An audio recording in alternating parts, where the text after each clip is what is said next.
Hello साथीहरू, अहिले मसँग एउटा फोन छ Samsung A32 5G। सो यो डेड कन्डिसनमा छ यो फोन र यो फोनमा चाहिँ पहिला एक कनेक्टर चेन्ज भएको थियो अनि फोनमा चाहिँ आधी घण्टा चल्ने र आधी घण्टा पछि अफ हुने। सो यसलाई हार्ड रिसेट गरेर पनि हेरिसके, त्यही पनि सेम कन्डिसनमा छ र अहिले टोटली डेड छ। अब त अन पनि भइरहेको छैन। सो यसको हामी डीसी रिडिङ पनि हेर्छौँ। मल्टिमिटरले VWAT GR कति छ, रिभर्स फरवर्ड त्यो पनि हेर्छु र मलाई यसमा डाउट लागिरहेछ कि सीपीयूबाट नै फल्ट छ, किनभने झरेको फोन छ एक्सिडेन्टल। सो पहिला हामी हेरौँ डीसीमा कति गइरहेछ। डीसीको वायरलाई कनेक्ट गर्दैछु म मल्टिमिटरको वायरसँग, किनभने बुट केबल लगाउन अलि झ्याउ लाग्छ। प्लस र माइनसलाई माइनसमा राखिदिए। तपाईँ हेर्न सक्नुहुन्छ कि रिडिङ अहिले पावर बटन प्रेस गरिसकेपछि 0303 र फेरि 0303 भइरहेछ। सो यसको प्रब्लम भनेको अब यो एक हिसाबले अब त्यो डिपेन्ड गर्छ मोडलमा पनि, किनभने यो 5G फोन हो र यसमा eMMC छैन, UFS छ।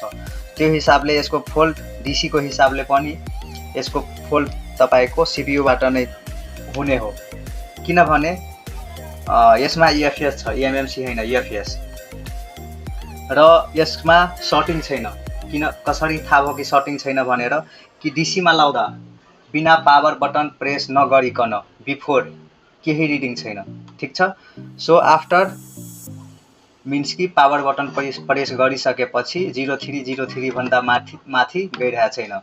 सो अब यसलाई के गर्नुपर्छ, एकपल्ट हामी VWAT को GR पनि चेक गरौँ। VWAT को GR कति छ, रिभर्स र फरवर्ड। अहिले म फरवर्ड GR चेक गर्दैछु। फरवर्ड 1000 प्लस ओके छ, त्यसपछि 200 प्लस हुनु पर्यो, 568 ओके छ। रिभर्स फरवर्ड दुइटै ओके छ। सो अब हामी के गर्ने, यसको डाइरेक्टै सीपीयू रिभल्भ गर्ने। सो भिडियोको सँग तपाईँ बनिरहनु। अब सिल्ड निकाल्नको लागि पहिले तपाईँ फोन हेर्न सक्नुहुन्छ। फोन टोटली फ्रेस छ, अहिले मात्रै यसको कनेक्टर चेन्ज भएको छ र कनेक्टर चेन्ज गरेपछि फोन चलिरहेको थियो पनि, तर आधी घण्टामा अफ भइरहेको थियो। सो अब यसमा सीपीयू रिभल्भ गर्ने। सीपीयू रिभल्भ गर्नको लागि यसलाई अब हामीलाई के गर्नु पर्यो भने, यो सिल्ड हटाउनु पर्यो। सिल्ड हटाउनको लागि टेम्परेचर डाउन गरेर पहिला त पीसीबी होल्डरमा फिक्स गर्ने यसलाई।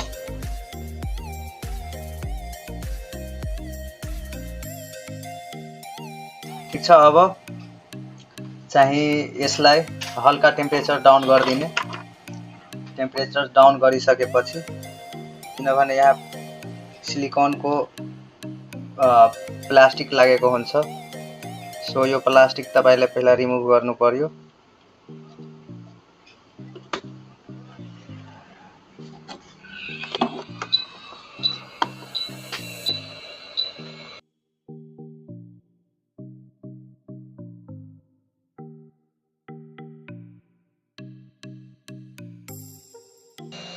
सिल्ड हाम्रो निकालिसक्यो सिल्ड।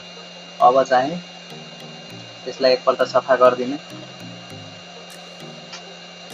बोर्डलाई हल्का कुल गरिदिने।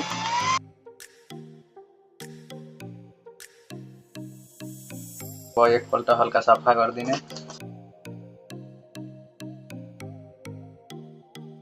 अब चाहिँ एकपल्ट चेक गरौँ हामी अन भइरहेछ फोन कि नै। अहिले सिल्ड निकालेपछि एकपल्ट चेक गरिरहेछु फोन अहिले अन भइरहेछ कि नै।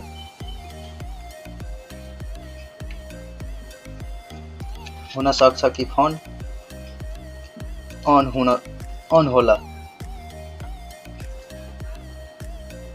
सो जस्ट होप त छैन कि अन हुन्छ, मेबी हिट लागेर अन हुन सक्छ।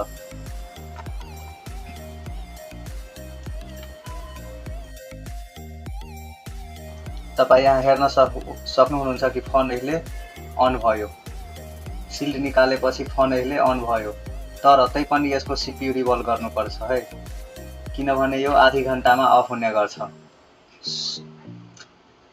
सो यो 100% म कन्फर्म छु कि यो फोन CPU रिभल्भ गरेपछि अन हुन्छ। अहिले त अन सेकेन्ड लोगोमा छ। मलाई लाग्यो कि एकपल्ट, किनभने जसमा CPU हल्का हिट गर्नुभयो भने फोन अन हुन्छ, तर यहाँ हेर्न सक्नुहुन्छ फोन टोटली अन छ अहिले। पासवर्ड त थाहा भएन, तर फोन यहाँ हेर्नु टोटली चलिरहेछ। सो यो एकछिन म चेक गर्छु यो फोनलाई। यो त 100% कन्फर्म हो कि हो आधा घन्टा चल्यो भने 1 घन्टा चल्यो, 2 दिन चल्न सक्छ, तर यो 2 दिनपछि फेरि कस्टमर आउँछ कि फोन फेरि त्यस्तै भयो। सो यसको के गर्ने, यस्तो कन्डिसनमा हानिदिने CPU हान्नु नै पर्छ, 100% स्योर हो। सो अब यसको के गर्नु पर्यो, CPU रिभल्भ गर्नु पर्यो। अब तपाईँलाई लाग्ला कि अन भयो भने किन CPU रिभल्भ गर्ने त, दिदिने, तर त्यो कस्टमर फेरि आउँछ 2 दिनपछि। यो हिट हामीले त अहिले रिभल्भ गरेन नि त्यसलाई, यो के हुन्छ व्हाइट पेस्टेड हुन्छ स्यामसङको, अनि ड्राई सोल्ड भएर यस्तो हुन्छ, या त कुनै बल डिस्कनेक्ट प्याड CPU को बल प्याडसँग डिस्कनेक्ट हुन्छ, त्यो कारणले हुन्छ। सो यसको CPU रिभल्भ गर्नु नै पर्छ पर्मानेन्ट सोलुसनको लागि, ठिक छ।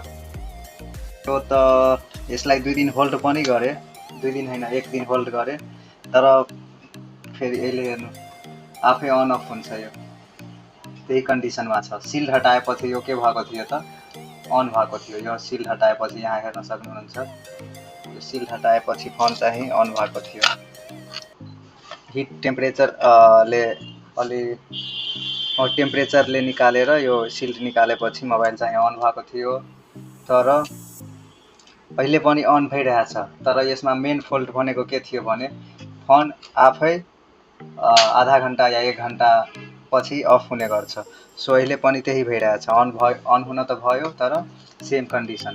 सो अब यसको के गर्नु पर्यो त, CPU नै हामीलाई यसको रिभल्भ गर्नुपर्छ। सो जाउँ हामी यसको CPU रिभल्भ गरौँ, कुनै अप्सन छैन अर्को। अब CPU नगरिकन कुनै अर्को अप्सन छैन। यसलाई पहिला PCB होल्डरमा फिक्स गर्नु पर्यो। PCB होल्डरमा फिक्स पछि ग्लु कट, यसमा नर्मल ग्लु हुन्छ, यो त इजिली रिमुभ हुन्छ। यो तपाईको ग्लु कट गर्नको लागि यसको लागि 270 राख्ने, एयर जति राख्दा नि हुन्छ। फुल राख्नु, 60 राख्नु, 70 राख्नु मतलब छैन, तर यो तपाईँ स्क्रैपर चलाउँदा माथिबाट मात्रै यसको चलाउनु, अलि फोर्सफुली चलाउनु भएन है, नत्र यो भित्रको ड्यामेज हुन सक्छ।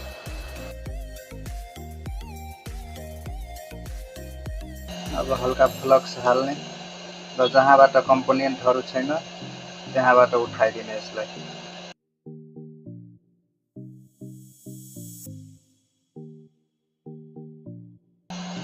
CPU त हाम्रो बाहिर आयो, र तपाईँ यहाँ नोटिस गर्नुभयो भने धेरै प्याडहरू चाहिँ ड्यामेज जस्तो देखिन्छ, तर अब हामीलाई हेर्नु पर्यो कि त्यो के हो भने NC हो कि वर्किङ हो। ठिक छ, NC छ भने हामीलाई के गर्नुपर्छ, छोडिदिनुपर्छ, वर्किङ छ भने बनाउनु पर्छ। धेरै जसो NC होला, सो केही फरक परेन। वर्किङ भयो भने हामीलाई बनाउनु पर्छ। अब यसलाई क्लिन गर्ने,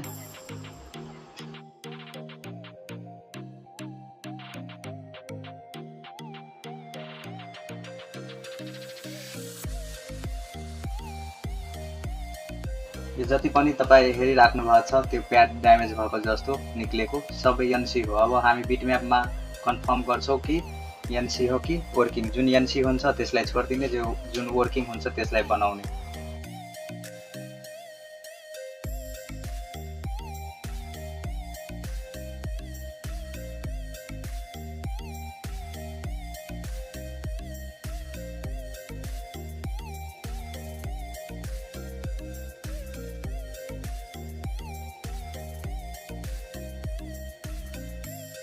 सिपियु हाम्रो क्लिन भइसकेछ। अब चाहिँ यसलाई सेम नम्बरको स्टेन्सिल हुनु पर्यो। अब छैन भने युनिभर्सलले नि गर्दा हुन्छ।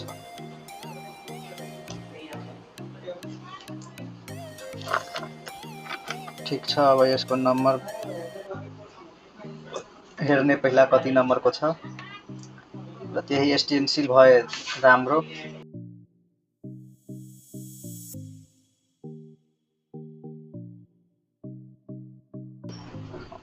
6853V यसको स्टेन्सिल हुनुपर्ने।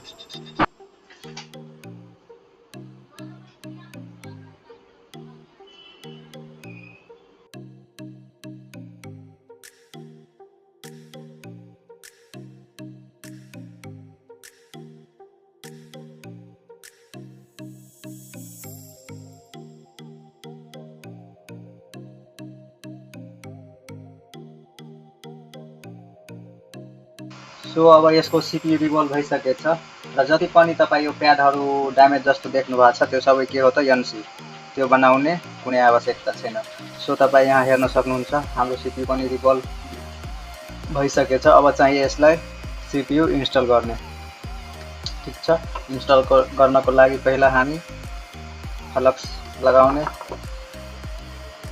अनि फ्लक्स लगाएर पुरै बोर्डमा यो पुरै प्याडमा यसरी मिलाइदिने।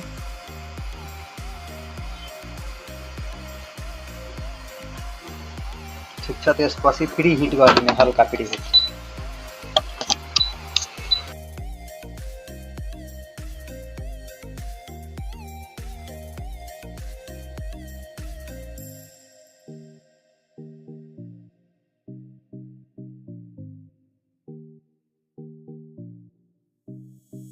अन भयो,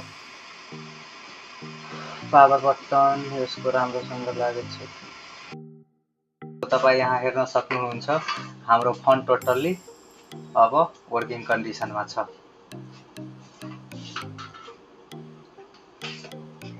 यसको सिल्ड निकालेपछि पनि यो फोन अन भएको थियो र फेरि के समस्या भयो भने आधी घन्टा या 1 घन्टामा फोन अफ हुने गर्थ्यो। सो एक दिन त चल्यो, एक दिन हामी वेट पनि गरे तर सेम फेरि अनि सिपियु रिभल्भ गरे। अब यस्तो आउँदैन 100%।